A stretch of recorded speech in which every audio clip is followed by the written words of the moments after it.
Hello guys, welcome to my channel Priyanka kitchen. গলার voice খুবই খারাপ।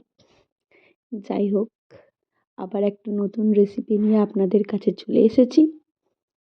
তো ভিডিওটা স্কিপ না করে সম্পূর্ণ দেখার অনুরোধ রইল। তো দেখে নাও কার কার রসগোল্লা খেতে ভালো লাগে বলো।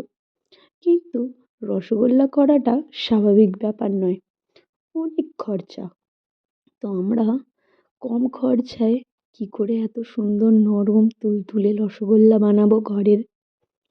তো দেখে নাও প্রসেসটা। মাত্র আমি এখানে 1 কাপ সুজি দিয়ে এত সুন্দর একটা রসগোল্লা বানিয়েছি। তো প্রসেসটা দেখে নেওয়া যাক।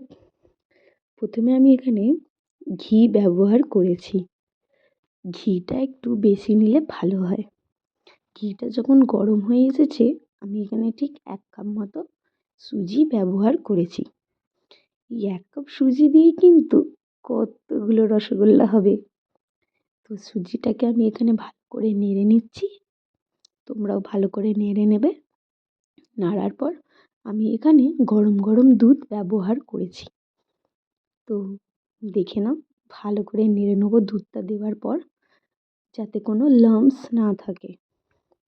এখানে দেখে মনে হচ্ছে দুধটা একটু বেশি, কিন্তু সুজিটা যত ফুটবে আস্তে আস্তে দুধটাও কিন্তু কমে আসবে। দেখো কতটা সুজিটা গাঢ় হয়ে গেছে আর নরমও হয়ে গেছে। এই প্রসেসেই আমাদেরকে কিন্তু একটু চিনি ব্যবহার করতে হবে, যাতে সুজিটার ভেতরে ভালো করে চিনিটা ঢোকে আর খেতেও সুন্দর লাগে, মিষ্টি মিষ্টি লাগে। ভালো করে নেড়ে নেবো।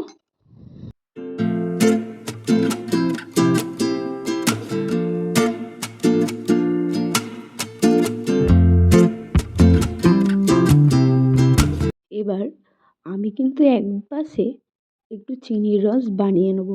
তো প্রথমে কিছু গন্ধের জন্য এলাচ দিয়ে দিয়েছি থেতো করে, আর 1 কাপ চিনি দিয়ে দিয়েছি। এখানে কিন্তু আমরা চিনির সিরাপটা ভালো করে ফুটিয়ে নিতে হবে যতক্ষণ না চিটচিটে হচ্ছে। আর এখানে একটু প্রসেস আছে, এখানে কিন্তু ভালো করে সুজির ডোটাকে ভালো করে একটু মেখে নিতে হবে। না মাখলে কিন্তু সেরকম স্ট্রাকচারটা ভালো হবে না বা খেতে অতটা সুন্দর লাগবে না। তাই ভালো করে মেখে নিয়েছি। এখানে কিন্তু একদম আমি অর্গানিক কালার ইউজ করেছি। এই পার্টটা আপনারা স্কিপ করতে চাইলে স্কিপ করে দিতে পারেন, কিন্তু দেখতে খুব সুন্দর হয় বলে আমি এখানে একটু কালার ইউজ করেছি। এইটা টোটালি ফুড কালার নয়, এটা কোনো কেমিক্যাল দেওয়া হয়নি। এটা হলো বিটরুটের জুস। আমি এখানে কালারের জন্য বিটরুটের জুস ইউজ করেছি। দেখো কালারটা কত সুন্দর লাগছে আর দেখতেও কত ভালো লাগছে, আর খেতেও কিন্তু অসাধারণ হয়েছিল। আর এখানে আমি পাক করে নেব। গোল আকৃতি দিয়ে দিয়েছি আমি সব কটা করে। দেখে নাও কত সুন্দর লাগছে।